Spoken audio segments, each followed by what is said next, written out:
Hi friends, welcome back to our channel. Friends, cricket updates రెగ్యులర్గా పొందాలంటే ఇప్పుడే మన యూట్యూబ్ ఛానల్ సబ్స్క్రైబ్ చేసుకోండి. సో లేట్ చేయకుండా కంటెంట్ లేకపోతే వెళ్ళిపోదాం. Friends, ICC champions trophy 2025 match number 2 India versus Bangladesh. ఈ రెండు టీంలు కూడా గ్రూప్ ఏలో ఉన్నాయి. ఈ రెండు టీంలకి మ్యాచ్ అయితే జరగబోతుంది.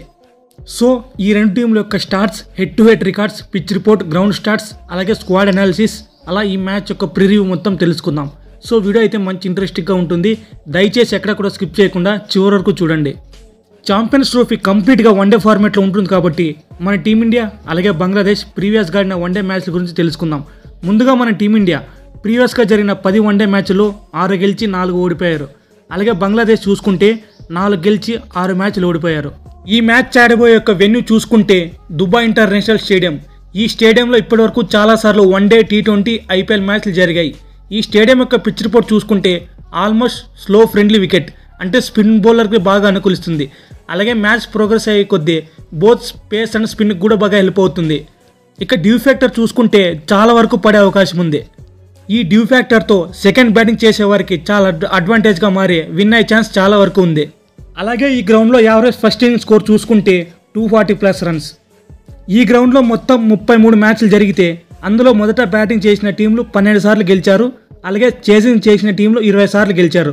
మిగతా ఒక్క మ్యాచ్ నో రిజల్ట్గా మారింది. దీన్ని బట్టి అర్థం చేసుకోవచ్చు సెకండ్ బ్యాటింగ్ చేసిన టీంకే విన్ పర్సెంటేజ్ ఎక్కువ ఉందని. అలాగే ఈ గ్రౌండ్లో 300 పరుగులు 4 సార్లు వచ్చాయి. అలాగే 250 నుంచి 299 వరకు 8 సార్లు వచ్చాయి. సో ఒకనొక టైంలో దాదాపు మనం హై స్కోరింగ్ గేమ్ కూడా ఎక్స్పెక్ట్ చేయవచ్చు. ఇండియా వర్సెస్ బంగ్లాదేశ్ ఈ రెండు టీంల యొక్క హెడ్ టు హెడ్ రికార్డ్స్ చూసుకుంటే మొత్తం 41 వన్డే మ్యాచ్లు ఆడితే మన టీమిండియా ఏకంగా 32 సార్లు గెలిచింది. బంగ్లాదేశ్ టీం కేవలం 8 మ్యాచ్లు మాత్రమే గెలిచింది. So head to head starts పరంగా చూసుకుంటే బంగ్లాదేశ్ టీం పైన మన టీమిండియా చాలా వరకు డామినేట్ చేసి గెలిచింది. ఇక మన టీమిండియా విషయానికి వస్తే రీసెంట్గా జరిగిన ఇండియా వర్సెస్ ఇంగ్లాండ్ వన్డే సిరీస్లో 3-0 తేడాతో ఇంగ్లాండ్ టీంని కంప్లీట్గా వైట్ వాష్ చేసి గెలిచారు. అలాగే లాస్ట్ టైం బంగ్లాదేశ్తో జరిగిన మ్యాచ్లో 256 పరుగులకు సక్సెస్ఫుల్గా చేసి గెలిచారు. అలాగే మన టీమిండియా ఓపెనర్ శుభ్మన్ గిల్ చూసుకుంటే 2 హాఫ్ సెంచరీలు, 1 సెంచరీతో మొత్తం 259 పరుగులు చేసి మంచి ఫామ్లో అయితే ఉన్నాడు. అలాగే శ్రేయస్ అయ్యర్ చూసుకున్న 2 హాఫ్ సెంచరీలతో 180 పరుగులు చేశాడు. అలాగే మన టీమిండియా ఇంగ్లాండ్ థర్డ్ వన్డే మ్యాచ్లో ఏకంగా 142 పరుగుల తేడాతో గెలిచి మంచి ఊపు మీద ఉన్నారు. ఇక బౌలింగ్ డిపార్ట్మెంట్లో చూసుకుంటే రవీంద్ర జడేజా 2 మ్యాచ్లు ఏకంగా 6 వికెట్లు పడగొట్టాడు. సో ఓవరాల్గా మన టీమిండియా ప్రజెంట్ బ్యాటింగ్ అలాగే బౌలింగ్ డిపార్ట్మెంట్లో చాలా స్ట్రాంగ్గా ఉంది. సో డెఫినెట్గా రేపు జరగబోయే మ్యాచ్లో మన టీమిండియా తప్పక గెలుస్తుంది. ఇక మన టీమిండియా స్క్వాడ్ విషయానికి వస్తే ముందుగా ఓపెనర్స్ రోహిత్ శర్మ అలాగే శుభ్మన్ గిల్ ఆడతారు. ఇక రోహిత్ శర్మ గురించి చూసుకుంటే ఆల్మోస్ట్ ఫామ్లోకి వచ్చేసాడు. ఇంగ్లాండ్తో జరిగిన సెకండ్ వన్డే మ్యాచ్లో సెంచరీ చేసి బాగా పర్ఫార్మెన్స్ అయితే ఇచ్చాడు. అలాగే రోహిత్ శర్మకి బంగ్లాదేశ్ టీం పైన 1 సెంచరీ కూడా ఉంది. ఇక శుభ్మన్ గిల్ గురించి మాట్లాడుకున్నట్లయితే అతను కూడా భయంకరమైన ఫామ్లో అయితే ఉన్నాడు. రీసెంట్గా జరిగిన ఇండియా వర్సెస్ ఇంగ్లాండ్ వన్డే సిరీస్లో ఎలాంటి పర్ఫార్మెన్స్ ఇచ్చాడో మనం కల్లారా చూసాం. ఇక నెంబర్ 3లో యాజ్ యూజువల్గా విరాట్ కోహ్లీ ఆడతాడు. విరాట్ కోహ్లీ బ్యాటింగ్ పర్ఫార్మెన్స్ గురించి మాట్లాడుకున్న లాస్ట్ వన్డే మ్యాచ్లో హాఫ్ సెంచరీ చేశాడు.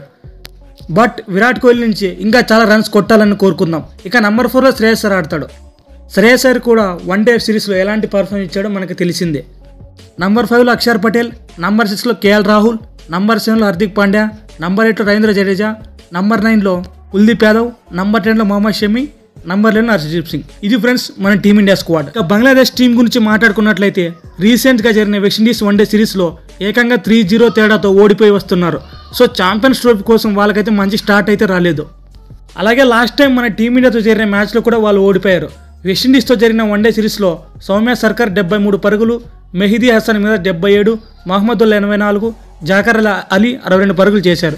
మొత్తం ఓవరాల్గా ఈ థర్డ్ వన్డే మ్యాచ్లో బ్యాట్స్మెన్ చేసిన స్కోర్స్ ఇది. సో బంగ్లాదేశ్ టీంకి అయితే అంత స్క్వాడ్ అయితే అంత బలంగా అయితే లేదు. ఇక బౌలింగ్ డిపార్ట్మెంట్ గురించి చూసుకున్నట్లయితే రిషాద్ హుస్సేన్, నజూ అహ్మద్ వీళ్ళిద్దరు మాత్రమే ఫామ్లో ఉన్నారు. సో ఇది ఫ్రెండ్స్ ఇవాళ వీడియో. ఫ్రెండ్స్, రేపు జరగబోయే మ్యాచ్లో ఎవరు గెలుస్తారనేది ఖచ్చితంగా కామెంట్ చేయండి. వీడియో చివరి వరకు చూసినందుకు very very thankful to you. Friends, దయచేసి సబ్స్క్రైబ్ చేయడం మాత్రం మర్చిపోకండి. Thank you for watching. Have a nice day.